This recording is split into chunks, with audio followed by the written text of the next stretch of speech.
नाज़रीन, सुल्तानकोट में ॻोठाणनि मुबैना मुक़ाबले में मारियल बोरियत जो लाश रखी धरणो हंयो वियो। एहतजाज कंदड़नि इल्ज़ाम हयो त बोरियत खे कराची मां खंभे खानपुर में मुक़ाबलो ॼाणाए मारियो वियो आहे।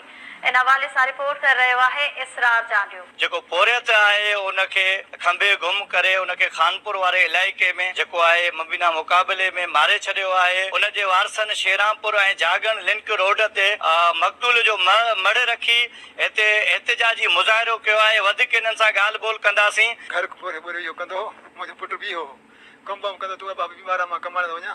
पोइ कमाइण आयो वरी उते राति फोन आई 4 बजे चई तुंहिंजो पुटु कोन्हे। असां किराची में सॼे में ॻोल्हियोसीं उते न लभियो।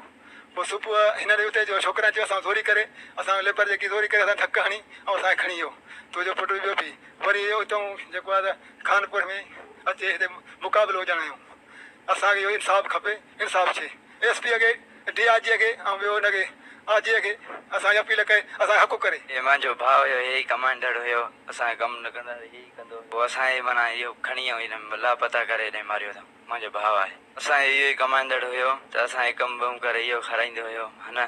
हिनखे खणी आया उतां कराचीअ मां त गुम करे हेॾे लापता करे त हिते अची मारियो अथऊं। वो वियो आहे सिरतगारी जो पोरियो करणु। उते पुलिस आई आहे राति जो कुझु खानकी पुलिस हितां जूं गाॾियूं कुझु काथूं जूं गाॾियूं करे उनखे उते 4 बजे में कढी खड़काए दर चे केरु अचे असां पहरेदार आहियूं। उनखे पहरेदारनि खे परे करे दर भञी उतां माण्हू कढी ॿियो बि हिकिड़ो हुयो माना रेटी आहे आदम नालो अथसि उन ॿिन्ही खे कढी हिकिड़े खे अचे हिते कतलाम कयो न को ॾोहारी हो न कुझु न केस न छा नंढड़ी उमिरि जो आके माण्हू जी कढ जेको पोरियो करणु वञे थो या काॾे वञे थो हे ज़ुल्म आहे ज़ाहिर। अहिड़ो ज़ुल्म न थियो वञे। IG खे DIG खे इहो हक़ु करे नाजाइज़ी थी वई आहे वॾी। असां नाजाइज़ी चई आहे। असांजो नौजवान मारियो वियो आहे क़तल थियो आहे। असां इंसाफ़ थियो वञे।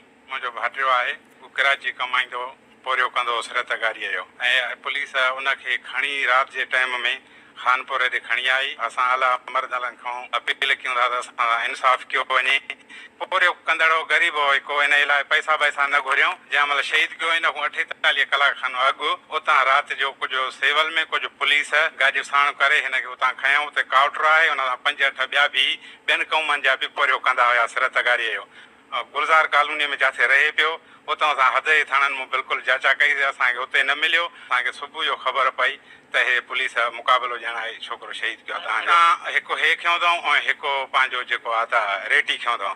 ॿियो ॾींहुं राति 4 बजे उतां खयों अथऊं। उते असां जांचा कई उते बि नामालूम हुयो हिननि लिकायो हुयो। कैमरामैन अब्दुल गफ़ार सदायो सां गॾु इसरार अली चांडियो KTN न्यूज़ सुल्तानकोट।